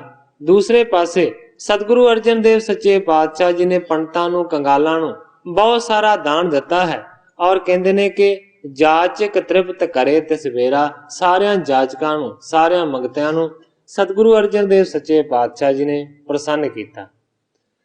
ਕਲਪ ਤਰੁ ਅਨ ਮਾਨਤ ਕੋਈ, ਕਹਿ ਚਿੰਤਾ ਮਨ ਕੋ ਬਪ ਹੋਈ। ਹੁਣ ਸਤਿਗੁਰੂ ਅਰਜਨ ਦੇਵ ਸੱਚੇ ਪਾਤਸ਼ਾਹ ਜੀ ਨੂੰ ਲੋਕ ਕਿਸ ਤਰ੍ਹਾਂ ਦਾ ਮੰਨਦੇ ਨੇ, ਉਸ ਗੱਲ ਦਾ ਜ਼ਿਕਰ ਕਰਦੇ ਨੇ ਕਵੀ ਜੀ।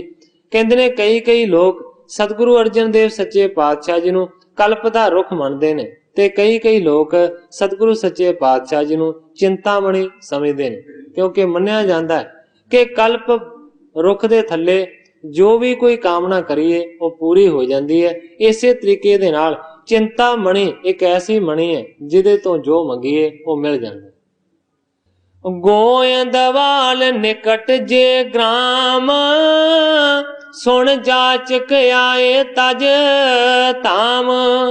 ਗੋਇੰਦਵਾਲ ਦੇ ਲਾਗੇ ਜਿੰਨੇ ਵੀ ਪਿੰਡ ਸਨ, ਸਾਰਿਆਂ ਪਿੰਡਾਂ ਦੇ ਮੰਗਤੇ ਸਤਿਗੁਰੂ ਸੱਚੇ ਪਾਤਸ਼ਾਹ ਜੀ ਦੇ ਕੋਲ ਪਹੁੰਚੇ। ਮਨ ਬਾਂਚਤ ਸਭ ਲੈ ਕਰ ਗਮਨੇ, ਸਰਬ ਕਰਤ ਜਸ ਨਿਤ ਨਿਜ ਪਾਵਣੇ। ਮਨ ਭਾਉਂਦੀਆਂ ਮੁਰਾਦਾਂ ਤੇ ਦਾਨ ਲੈ ਕੇ ਸਾਰੇ ਆਪਣੇ ਘਰਾਂ ਨੂੰ ਪਰਤੇ ਨੇ, ਤੇ ਜਿੱਥੇ ਵੀ ਉਹ ਪਹੁੰਚੇ ਨੇ ਉੱਥੇ ਜਾ ਕੇ ਉਹਨਾਂ ਨੇ ਸਤਿਗੁਰੂ ਅਰਜਨ ਦੇਵ ਸੱਚੇ ਪਾਤਸ਼ਾਹ ਜੀ ਦਾ ਜਸ ਬਿਆਨ ਕੀਤਾ। ਹੇਤ ਪਿਤਾ ਬਹੁ ਦੀਨ ਸਦਾਨ, ਕੀਰਤ ਪਸਰੀ ਬਿਦਤ ਜਹਾਨ। ਆਪਣੇ ਪਿਤਾ ਦੇ ਹਿੱਤ ਦੇ ਵਾਸਤੇ ਸਤਿਗੁਰੂ ਅਰਜਨ ਦੇਵ ਸੱਚੇ ਪਾਤਸ਼ਾਹ ਜੀ ਨੇ ਵੱਡਾ ਦਾਨ ਦਿੱਤਾ। ਕਵੀ ਜੀ ਕਹਿੰਦੇ ਨੇ ਕੀਰਤ ਪਸਰੀ ਬਿਦਤ ਜਹਾਨ। ਦਾਨ ਦੇਣ ਦੇ ਸਦਕਾ ਬਹੁਤ ਹੀ ਜ਼ਿਆਦਾ ਜਹਾਨ ਦੇ ਵਿੱਚ ਸਤਿਗੁਰੂ ਅਰਜਨ ਦੇਵ ਸੱਚੇ ਪਾਤਸ਼ਾਹ ਜੀ ਦੀ ਕੀਰਤ ਪਸਰੇ। ਪੁਨ ਸ੍ਰੀ ਅਰਜਨ ਹਿਰਦੈ ਵਿਚਾਰਾ, ਪਿਤਾ ਨਗਰ ਬਸ ਬੇਹਿਤ ਤਾਰਾ। ਇਸ ਤੋਂ ਬਾਅਦ ਸਤਿਗੁਰੂ ਅਰਜਨ ਦੇਵ ਸੱਚੇ ਪਾਤਸ਼ਾਹ ਜੀ ਨੇ ਵਿਚਾਰ ਕੀਤੀ ਕਿ ਮੈਨੂੰ ਚਾਹੀਦਾ ਕਿ ਆਪਣੇ ਪਿਤਾ ਦੇ ਨਗਰ ਦੇ ਵਿੱਚ ਹੀ ਜਾ ਕੇ ਵਸਾਂ, ਕਿਉਂਕਿ ਗੋਇੰਦਵਾਲ ਨਗਰੀ ਸੀ ਸਤਿਗੁਰੂ ਅਮਰਦਾਸ ਸੱਚੇ ਪਾਤਸ਼ਾਹ ਜੀ ਦੀ, ਤੇ ਦੂਸਰੇ ਪਾਸੇ ਜਿਹੜਾ ਗੁਰੂ ਕਾ ਚੱਕ ਹੈ ਉਹ ਨਗਰੀ ਵਸਾਈ ਸੀ ਸਤਿਗੁਰੂ ਰਾਮਦਾਸ ਸੱਚੇ ਪਾਤਸ਼ਾਹ ਜੀ ਨੇ। ਗੁਰੂ ਜੀ ਨੇ ਸੋਚਿਆ ਕਿ ਮੈਨੂੰ ਆਪਣੇ ਪਿਤਾ ਦੀ ਨਗਰੀ ਦੇ ਵਿੱਚ ਵਸਣਾ ਚਾਹੀਦਾ। ਨਾਨੇ ਕੋਇ ਸਥਲ ਪਰਵਾਰ, ਬਸੈ ਸੁਖੀ ਨਿਤ ਬਧੈ ਉਧਾਰ। ਸੋਚਦੇ ਨੇ ਕਿ ਮੇਰੇ ਨਾਨੇ ਭਾਵ ਕਿ ਸਤਿਗੁਰੂ ਅਮਰਦਾਸ ਸੱਚੇ ਪਾਤਸ਼ਾਹ ਜੀ ਦਾ ਇੱਥੇ ਪਰਿਵਾਰ ਵਸਦਾ ਹੈ, ਔਰ ਮੈਂ ਚਾਹੁੰਦਾ ਹਾਂ, ਦਿਲੀ ਕਾਮਨਾ ਕਰਦਾ ਹਾਂ ਕਿ ਇਹ ਮੇਰੇ ਨਾਨੇ ਦਾ ਪਰਿਵਾਰ ਨਾਨਕਿਆਂ ਦਾ ਵਾਧਾ ਫੁੱਲਦਾ ਰਹੇ। ਬਸ ਬੋਇ ਹਾਂ ਅਜੋਗ ਹਮਾਰੋ, ਸੰਗਤ ਦਿਨ ਪ੍ਰਤੀ ਆਏ ਹਜ਼ਾਰੋਂ। ਗੁਰੂ ਜੀ ਨੇ ਵਿਚਾਰਿਆ ਕਿ ਇੱਥੇ ਮੇਰਾ ਰਹਿਣਾ ਯੋਗ ਨਹੀਂ ਹੈ, ਅਯੋਗ ਗੱਲ ਹੈ, ਕਿਉਂਕਿ ਮੇਰੇ ਕੋਲ ਹਜ਼ਾਰਾਂ ਦੀ ਗਿਣਤੀ ਦੇ ਵਿੱਚ ਰੋਜ਼ ਸੰਗਤ ਪਹੁੰਚਦੀ। ਖੇਦ ਹੋਤ ਸਭ ਹੀ ਬਿਦ ਜਾਣਿਓ, ਚਲਨ ਸੁਦਾਸਰ ਕੋ ਹਿਤ ਠਾਨਿਓ।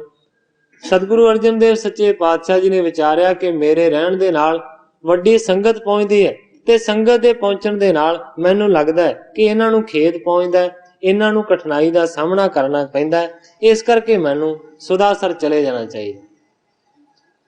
ਮੋਹਣ ਅਪਰ ਮੋਹਰੀ ਸਾਥ, ਨਮੋ ਠਾਨ ਸ੍ਰੀ ਅਰਜਨ ਨਾਥ। ਮੋਹਣ ਜੀ ਨੂੰ ਤੇ ਮੋਹਰੀ ਜੀ ਨੂੰ ਜਾ ਕੇ ਸਤਿਗੁਰੂ ਅਰਜਨ ਦੇਵ ਸੱਚੇ ਪਾਤਸ਼ਾਹ ਜੀ ਨੇ ਨਮਸਕਾਰ ਕੀਤੇ। ਕਹਿਓ ਪਿਤਾ ਕੀ ਆਇਸ ਮੋਹ, ਕਾਰ ਸੁਦਾਸਰ ਕਰਬੇ ਜੋਹਿ। ਦੋਵਾਂ ਨੂੰ ਕਹਿੰਦੇ ਨੇ ਕਿ ਸਤਿਗੁਰੂ ਅਰਜਨ ਦੇਵ ਸੱਚੇ ਪਾਤਸ਼ਾਹ ਜੀ ਕਹਿੰਦੇ ਨੇ ਕਿ ਪਿਤਾ ਜੀ ਦੀ ਮੈਨੂੰ ਆਗਿਆ ਸੀ ਕਿ ਮੈਂ ਅੰਮ੍ਰਿਤਸਰ ਦੇ ਵਿੱਚ ਜਿਹੜਾ ਸਰੋਵਰ ਅਧੂਰਾ ਹੈ ਨਾ, ਉਸ ਨੂੰ ਪੂਰਾ ਕਰਾਂ। ਤਾਹਾਂ ਪਹੁੰਚ ਹਮ ਚਹਿਤ ਕਰਾਈ, इम कह मातल आग्या पाई। सच्चे पातशाह जी कहते ने मैं चाहना हाँ कि ਅੰਮ੍ਰਿਤਸਰ ਜਾਵਾਂ ਤੇ ਸਰੋਵਰ ਨੂੰ ਮੁਕੰਮਲ ਕਰਾਂ।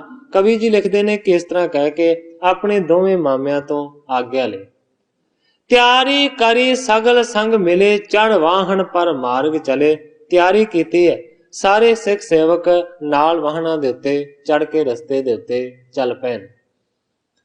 नेसे एक बस के पंथ मजारा पहुंचत पे सतगुरु उदारा। ਜਿਹੜੇ ਸਤਿਗੁਰੂ ਸੱਚੇ ਪਾਤਸ਼ਾਹ ਜੀ ਬੜੇ ਉਦਾਰ ਨੇ, ਉਹਨਾਂ ਸਤਿਗੁਰਾਂ ਨੇ ਇੱਕ ਰਾਤ ਰਸਤੇ ਦੇ ਵਿੱਚ ਬਤੀਤ ਕੀਤੀ, ਦੂਸਰੇ ਹੀ ਦਿਨ ਪਹੁੰਚ ਗਏ। ਪਿਤਾ ਸਥਾਨ ਮਾਥ ਕੋ ਟੇਕਾ ਨਿਜ ਗ੍ਰਹਿ ਪ੍ਰਵਸ਼ੇ ਜਲਦ ਬਵੇਕਾ। ਆਪਣੇ ਪਿਤਾ ਦੀ ਜਗ੍ਹਾ ਦੇ ਉੱਤੇ ਜਾ ਕੇ ਸਤਿਗੁਰੂ ਅਰਜਨ ਦੇਵ ਸੱਚੇ ਪਾਤਸ਼ਾਹ ਜੀ ਨੇ ਨਮਸਕਾਰ ਕੀਤੀ ਤੇ ਫਿਰ ਆਪਣੇ ਘਰ ਦੇ ਅੰਦਰ ਪ੍ਰਵੇਸ਼ ਕਰ ਗਏ। ਬਸਣ ਲਗੇ ਸ੍ਰੀ ਅੰਮ੍ਰਿਤਸਰ ਮੈਂ ਸਿਮਰੈ ਸਤਿਗੁਰ ਆਗਿਆ ਔਰ ਮੈਂ। ਸਤਿਗੁਰਾਂ ਦੀ ਆਗਿਆ ਨੂੰ ਯਾਦ ਕਰਦੇ ਨੇ ਤੇ ਇਸ ਤਰੀਕੇ ਦੇ ਨਾਲ ਅੰਮ੍ਰਿਤਸਰ ਦੇ ਵਿੱਚ ਗੁਰੂ ਜੀ ਵਸਣ ਲੱਗੇ। ਸੰਗਤ ਸਕਲ ਆਏ ਕਰ ਪਾਸ ਅਰਪੈ ਭੇਟ ਕਰੇ ਅਰਦਾਸ। ਸੰਗਤਾਂ ਅਨੇਕਾਂ ਆਉਂਦੀਆਂ ਨੇ, ਸਤਿਗੁਰਾਂ ਦੇ ਚਰਨਾਂ ਦੇ ਵਿੱਚ ਭੇਟਾਂ ਰੱਖਦੀਆਂ ਨੇ ਤੇ ਅਰਦਾਸਾਂ ਕਰਦੀਆਂ ਨੇ, ਅਰਜ਼ਾਂ ਕਰਦੀਆਂ ਨੇ। ਇਸ ਤਰੀਕੇ ਦੇ ਨਾਲ ਸਤਿਗੁਰੂ ਅਰਜਨ ਦੇਵ ਸੱਚੇ ਪਾਤਸ਼ਾਹ ਜੀ ਪਹੁੰਚੇ ਨੇ ਅੰਮ੍ਰਿਤਸਰ। ਕੁਝ ਦਿਨ ਰਹਿ ਕੇ ਗੋਇੰਦਵਾਲ ਅੰਦਰ ਗੁਰੂ ਚੱਕ ਨੂੰ ਸਤਿਗੁਰੂ ਆਮਦੇ ਜੀ। ਵੱਡੇ ਗੁਰਾਂ ਦੀ ਪਕੜੀ ਚਾਲ ਸਾਰੀ ਯਥਾ ਸ਼ਕਤ ਆ ਲੰਗਰ ਲਵਾਵਦੇ ਜੀ। ਆਇਆ ਸਿੱਖਾਂ ਦਾ ਆਦਰ ਮਾਣ ਕਰਦੇ ਵਾਹਿਗੁਰੂ ਉਪਦੇਸ਼ ਸੁਣਾਵਦੇ ਜੀ। ਰਾਤ ਪਿਛਲੀ ਨਿਤ ਇਸ਼ਨਾਨ ਕਰਦੇ ਬਿਰਤੀ ਸਵੈ ਸਰੂਪ ਟਿਕਾਵਦੇ ਜੀ। ਦਿਨ ਚੜ੍ਹਦਾ ਲਾਏ ਦੀਵਾਨ ਬੈਂਦੇ ਕਰਦੇ ਕੀਰਤਨ ਅਤੇ ਕਰਵਾਵਦੇ ਜੀ। ਗੁਰੂ ਘਰ ਦੇ ਪੂਰਨ ਸਿੱਖ ਸਾਰੇ ਗੁਰੂ ਮੰਨ ਕੇ ਸੇਵਕ ਮਾਵਦੇ ਜੀ। ਕਰਤਾਰ ਸਿੰਘ ਜੀ ਕਲਾਸ ਵਾਲੇ ਲਿਖਦੇ ਨੇ ਕਿ ਗੁਰੂ ਮੰਨ ਕੇ ਸਾਰੇ ਜਿਹੜੇ ਸਿੱਖ ਸੇਵਕ ਨੇ ਉਹ ਸਤਿਗੁਰੂ ਅਰਜਨ ਦੇਵ ਸੱਚੇ ਪਾਤਸ਼ਾਹ ਜੀ ਦੀ ਸੇਵਾ ਕਰਦੇ ਨੇ। ਸਮੇਂ ਦੀ ਸਮਾਪਤੀ ਹੈ। ਸਤਿਗੁਰੂ ਸੱਚੇ ਪਾਤਸ਼ਾਹ ਜੀ ਦੀ ਕਿਰਪਾ ਦੇ ਨਾਲ ਜਿਸ ਤਰੀਕੇ ਦੇ ਨਾਲ ਗ੍ਰੰਥਾਕਾਰ ਜੀ ਇਸ ਅਗਲੀ ਕਥਾ ਨੂੰ ਅੱਗੇ ਬਿਆਨ ਕਰਨਗੇ, ਮੈਂ ਉਸੇ ਤਰ੍ਹਾਂ ਸਾਧ ਸੰਗਤ ਦੇ ਸਨਮੁਖ ਅਰਜ ਕਰਾਂਗਾ। ਅੱਗੇ ਜੋ ਸਤਿਗੁਰੂ ਸੱਚੇ ਪਾਤਸ਼ਾਹ ਜੀ ਦੀ ਰਜ਼ਾ ਹੋਵੇਗੀ ਉਸੇ ਤਰ੍ਹਾਂ ਵਰਤੇਗੀ। ਅਜਿਹੀਆਂ ਹੀ ਅਰਜ਼ਾਂ ਕਰਦਾ ਹੋਇਆ ਮੈਂ ਇੱਥੇ ਹੀ ਕਥਾ ਨੂੰ ਵਿਸਰਾਮ ਦੇ ਕੇ ਸਾਰੀ ਸਾਧ ਸੰਗਤ ਤੋਂ ਖਿਮਾ ਦਾ ਜਾਚ। हे अच्युत हे पार ब्रह्म अविनाशी अगनास। हे पूरन हे सर्ब में दुख पंजन गुणतास। हे संगी हे निरंकार हे निर्गुण सब टेक। हे गोविंद हे गुण निधान जाके सदा विवेक। हे अपरंपर हर हरे है पी होवन हार। हे संतः कै सदा संग ने धारा आधार। हे ठाकुर हो दास रो मैं निर्गुण गुण नहीं कोई। नानक दीजै नाम दान राखो हिय परोय। याही कुल ते प्रगट होय ताही कुल को नाम। कुल द्वादश गोविंद को मेरी है प्रणाम।